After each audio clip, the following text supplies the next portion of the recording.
Dun dun dun dun dun. There's a story of a bunch of kids that were all born on the same day at the same time. Oh, I'm doing this good.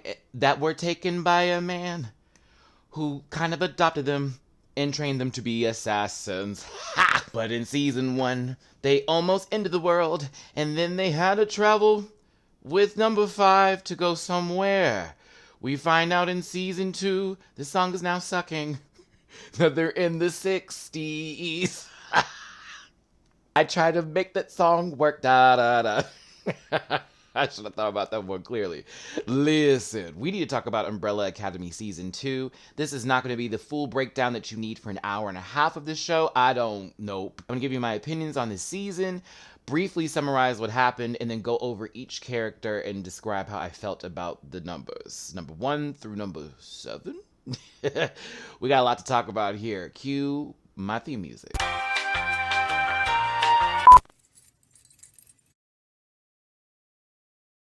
Listen. Yeah. Yes, God. Get that out of there.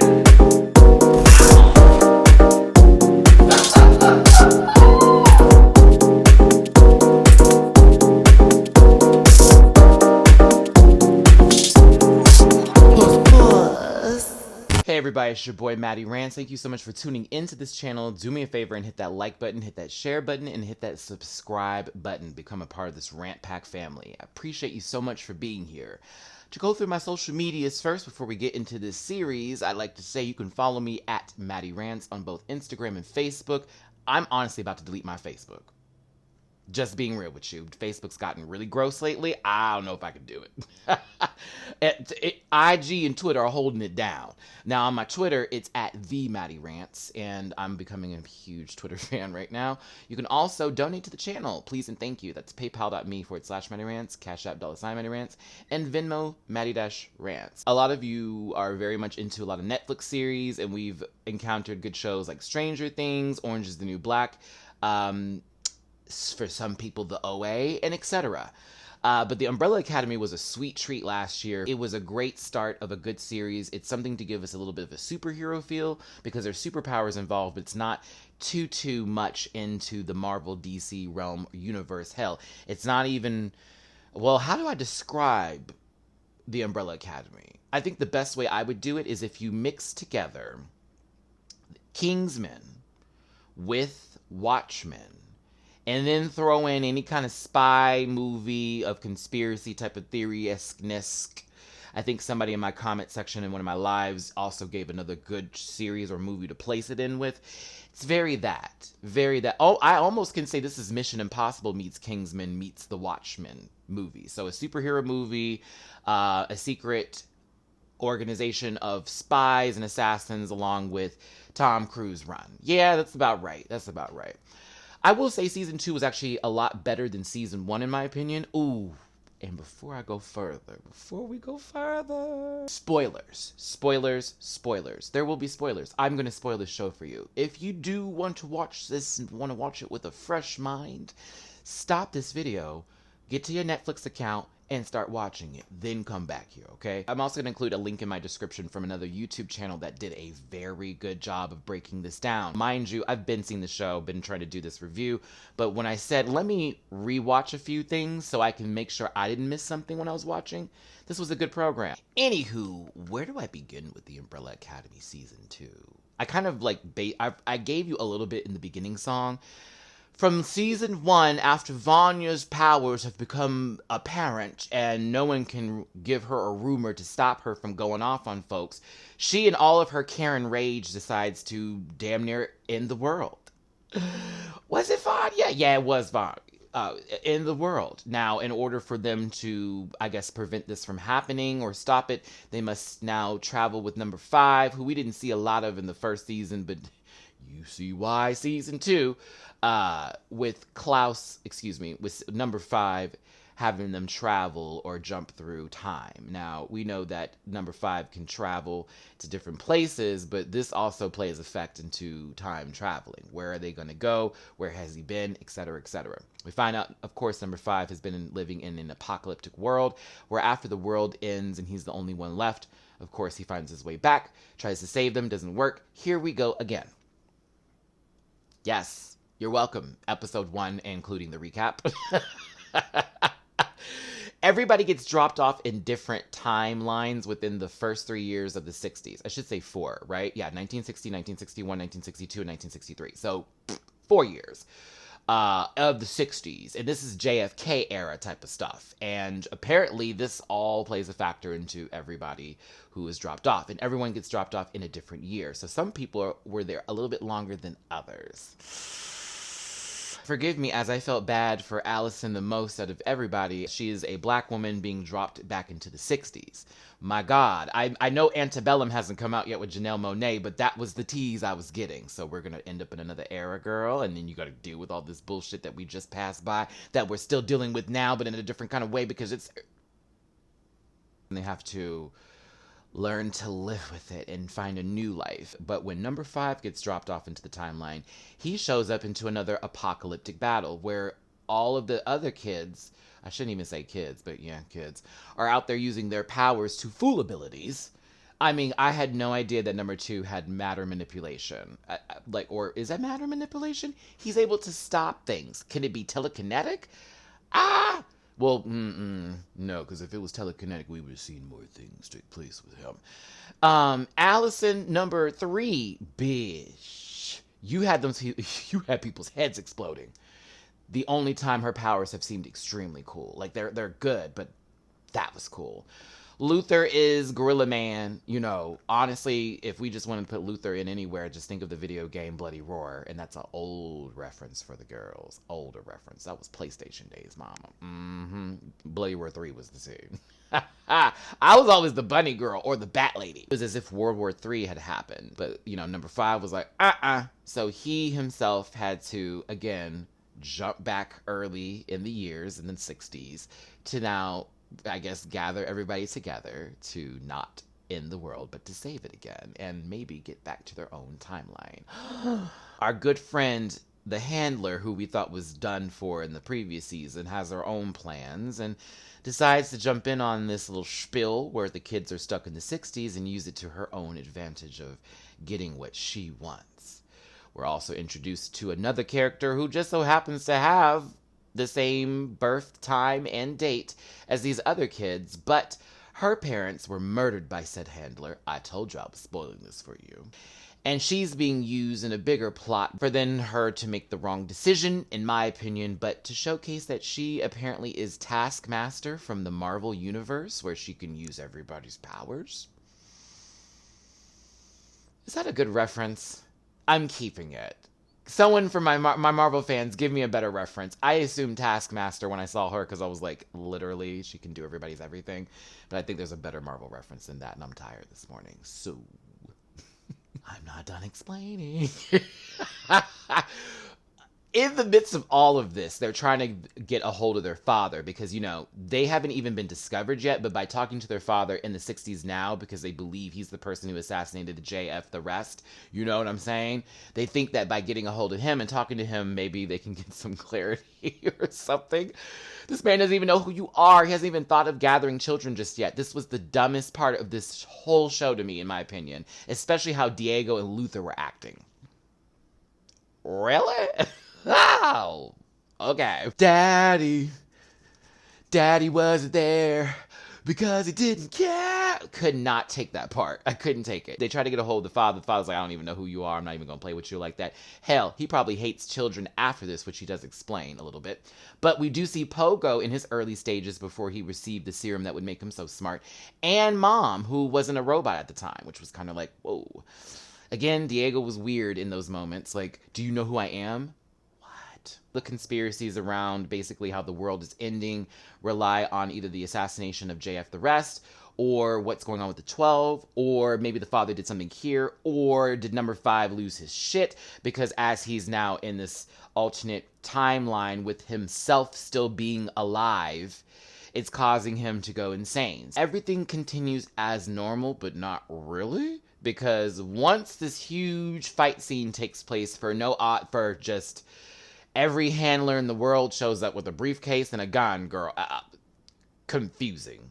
But this huge fight scene breaks out where Vanya turns into Dr. Manhattan, and you can see now why I brought in Watchmen with this tease, and just shockwaves them all. And the handler is okay because her daughter is, Taskmaster, and decides to take out each and every one of them individually. Oh, by the way, Vanya, who is number 7, has realized what her powers are. Girl, hold on. Ooh, there's so much more I have to explain. DC. I'm about to go through each individual characters. But anywho, this fight scene takes place. The handler is killed. Everyone goes into their respective places.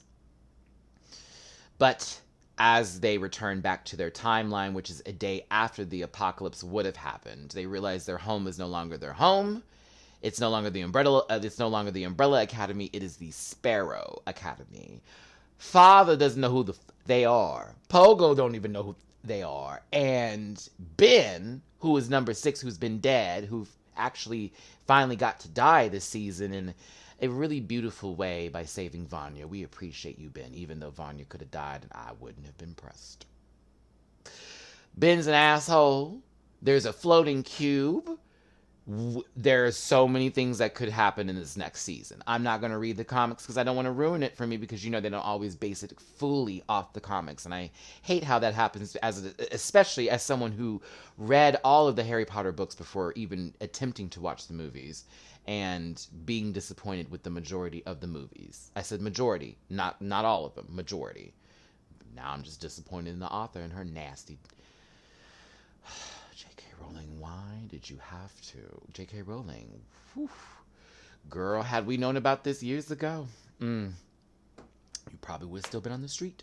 All right, now that we've gone through this series a little bit here, I'm just going to break down each and every child character in this episode, in this series, that I felt either a liking to or wanted to get off of my screen and get back to the next character.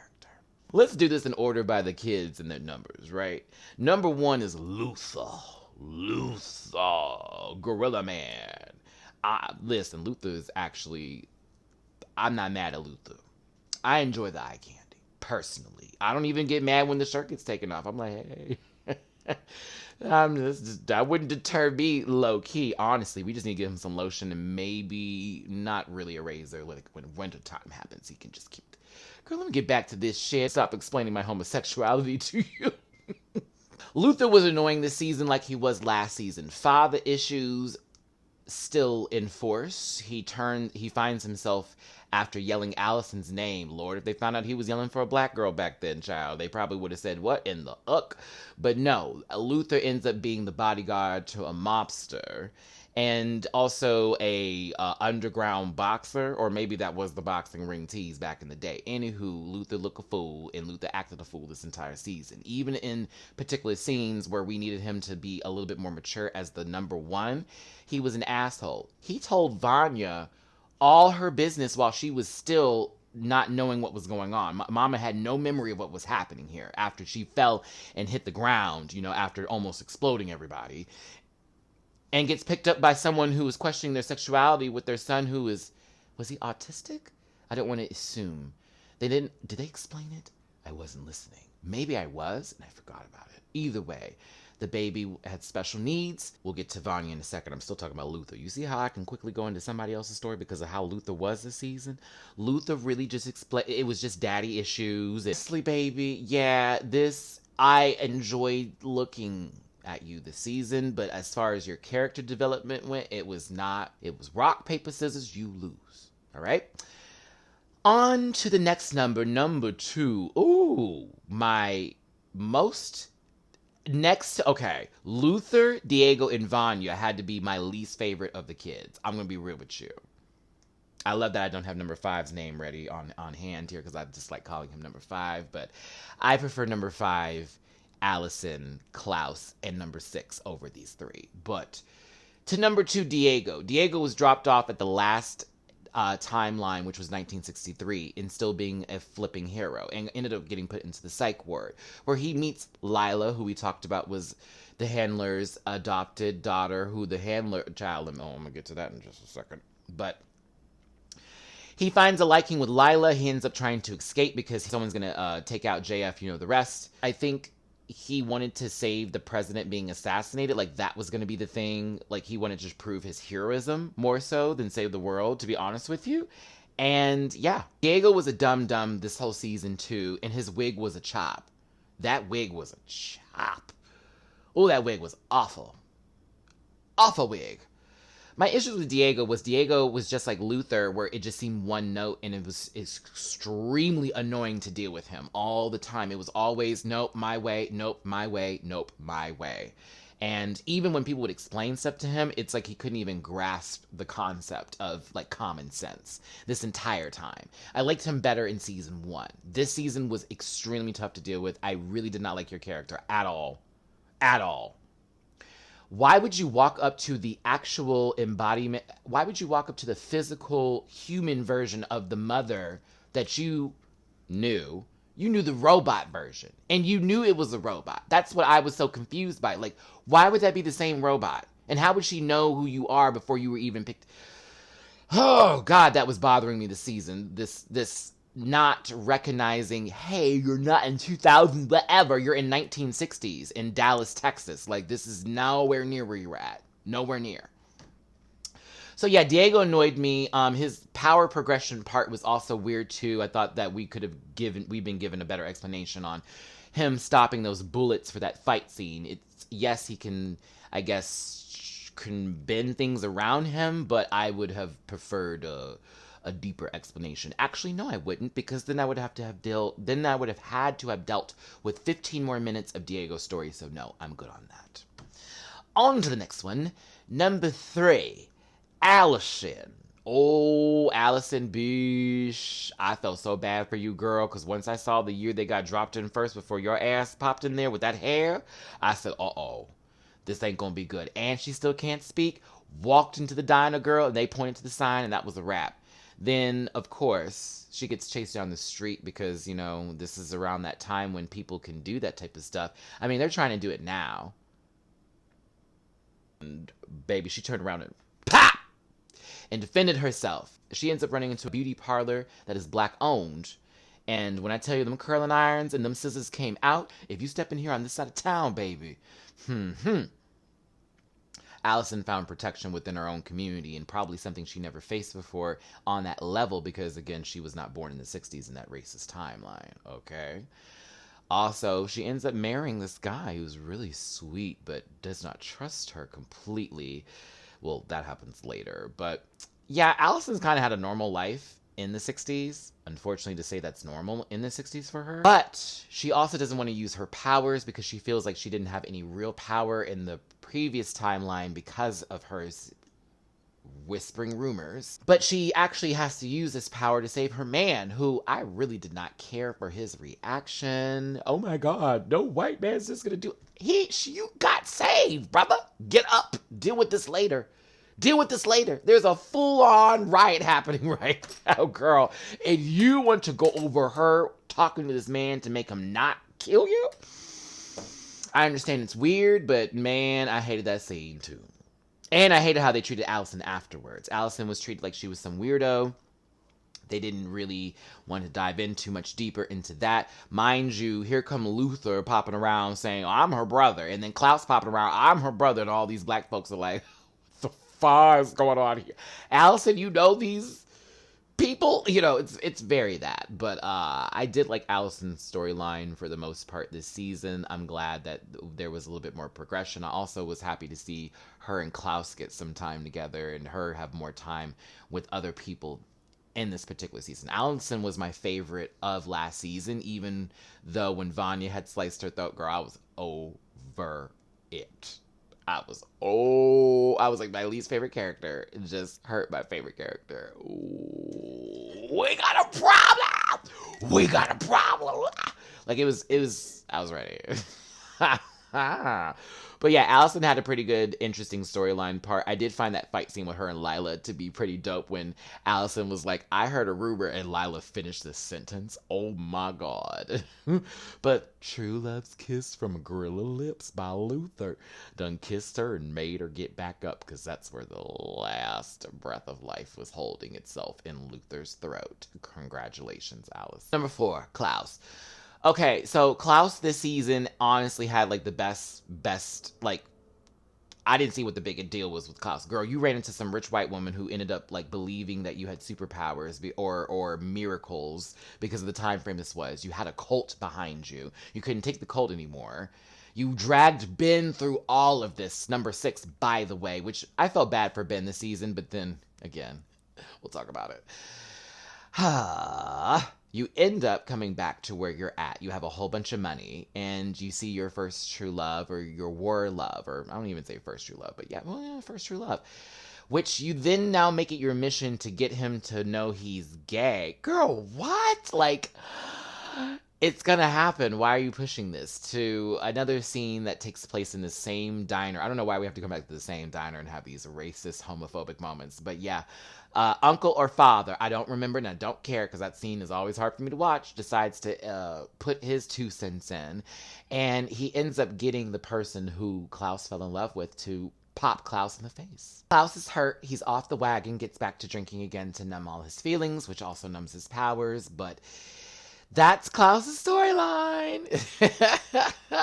Of course, he finds Allison and it makes him feel better, and he uses his clout or abilities to get Allison's man out of jail. And he also finds himself meeting up with others and using his, I guess, fame, power, or funds in order to fix that situation. So Klaus had a good run this season, but I think Klaus is a tad bit overhyped by the public.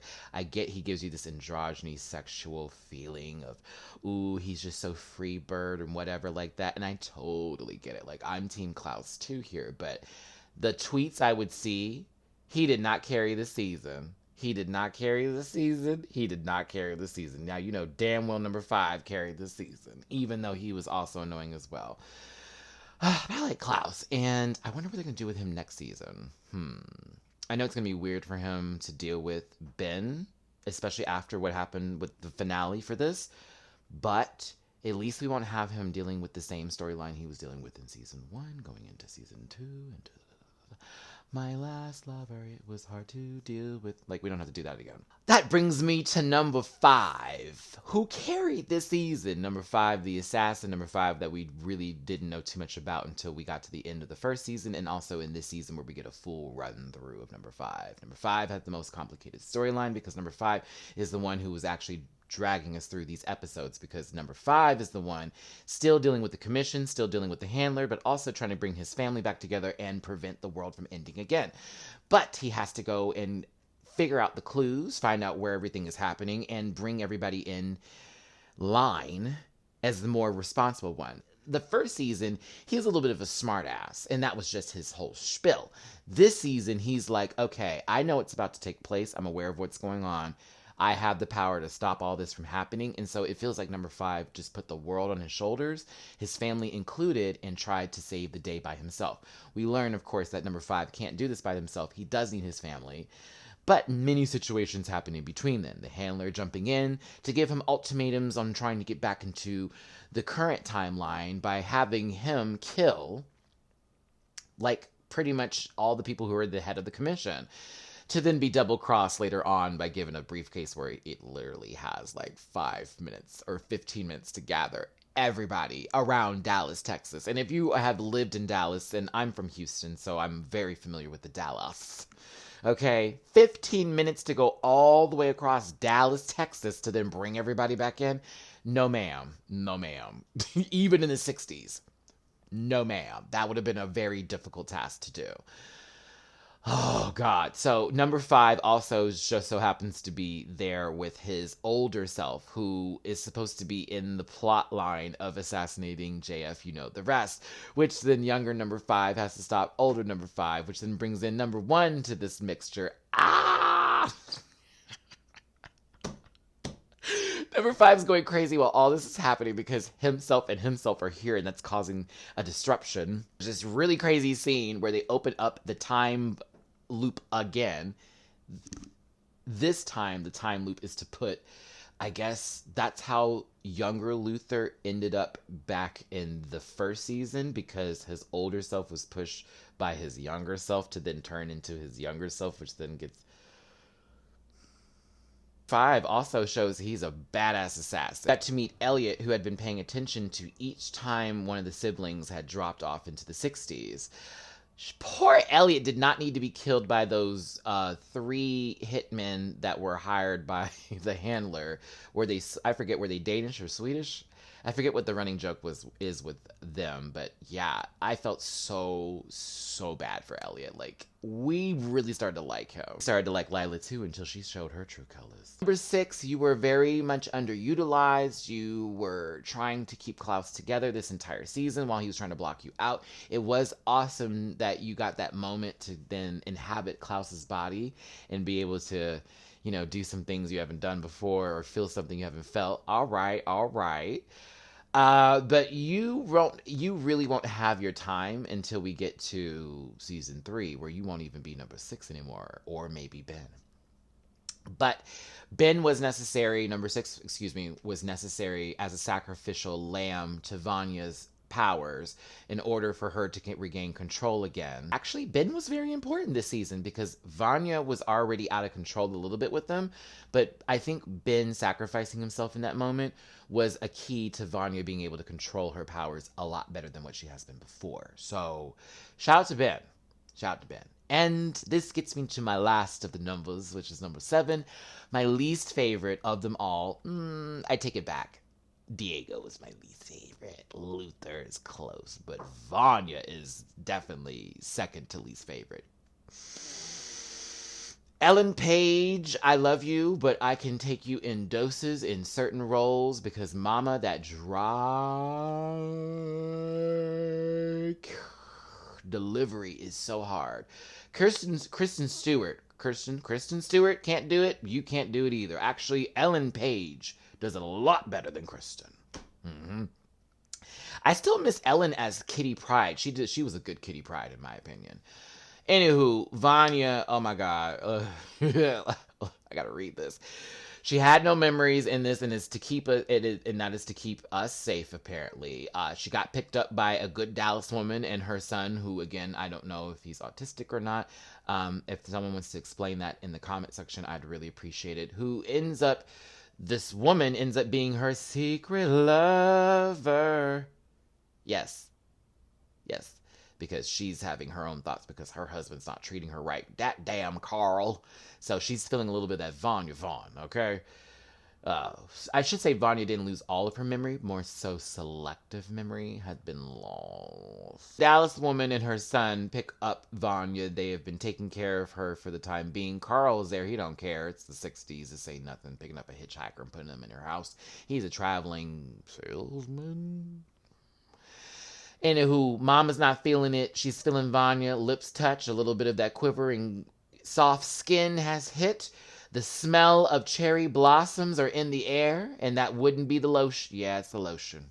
Vanya basically comes to terms with her own inner strength. But she kind of had her memory given to her by her dumb older brother, Luther. And other people who were sort of intermingling with her own recovery. Like, she's in recovery right now and they were fucking with it. That drove me insane. Vanya being a lesbian is what really gets her put into the hot seat, which almost causes the end of the world because they put her into shock therapy and they cause her powers to just come out. Oh, excuse me. Vanya used her powers. Okay? And that got her ass in trouble. What made it even worse to me about it was that she selectively used it. Like, she pushed, and then it was like she couldn't do it again. Like, you have all these people around you who you know are trying to take away everything from you. I couldn't take it, y'all. That is what led Ben to save her while she was trapped in her own powers that were exploding or whatever. And Ben came to save her ass, and then Vanya ends up being Dr. Manhattan. I don't know. I did not care for Vanya's storyline this season. You would think I would, but I don't even know if it's the story. Maybe it was. Maybe it's Ellen. Maybe it's more than just that. I did not care for her story this season. I liked Allison's a lot better. I kind of wanted Vanya to have a better run. Maybe season 3 we're going to get a good Vanya, honestly, because I just don't like the fact that she seems so powerless, but with all the power. I don't like that storyline for her. I wanted her to have a little bit more strength this season. She gained it as it progressed, and we got a better ending than we did the first season with her just popping off and giving us no makeup. I'm angry tease, looking like Alicia Keys trying to sell us makeup. Oh. But that's all of that. The handler was the tea. Like I said before, she's such a great actress. Kate Walsh, I believe. Yes. She was in Grey's Anatomy, right? Yeah, she was. Okay. Then she had that spin-off series that didn't really go nowhere with Tay Diggs. Herb and Case Management. Shout out to you. Y'all were my favorite people. Also, the handler guy who was the fish apparently was the original handler that was supposed to be done with the show. But then Kate Walsh's character was made, and so they put him into this one. That was interesting. I wanted more of him, and I think because of the alternate timeline, possibly, maybe. No, he was eaten, right? It's not going to work. Ugh. I wanted to see more of him. I liked his character. The cigarette-smoking goldfish in a bowl on top of a man's body. Amazing! Oh, before I end all this here, just to get you back into where and what everything's going, because I know I kind of explained this in my own crazy way, so I am, again, including the link of that breakdown I got over this with the Let Me Explain YouTube channel. It's totally worth watching that one as well. I may have dived into some things that he didn't, and he dived into some things I didn't do, but I respect his channel, and I am a subscriber, so shout out to him. Last but not least, just to get this also, to put this in full perspective, the father may be an alien. He takes off his mask at one point, and there's this, let's just call him the Illuminati, because, girl, they said the 12, girl. That's Illuminati. That's what that T was. But once they say they want to go through with something, and the father's like, I didn't agree with all of this. This man takes off his mask and proceeds to either eat them or destroy them with the tentacles that then came out of his mouth. I don't know what happened in that part, because we really didn't see, but I really hope that we get that full explanation when we get to season 3, because I would love another mask reveal. Listen, that was my take on Umbrella Academy season 2. I kind of broke down the show a bit, spoiled a few things for you. There was more stuff that happened in between all this, y'all.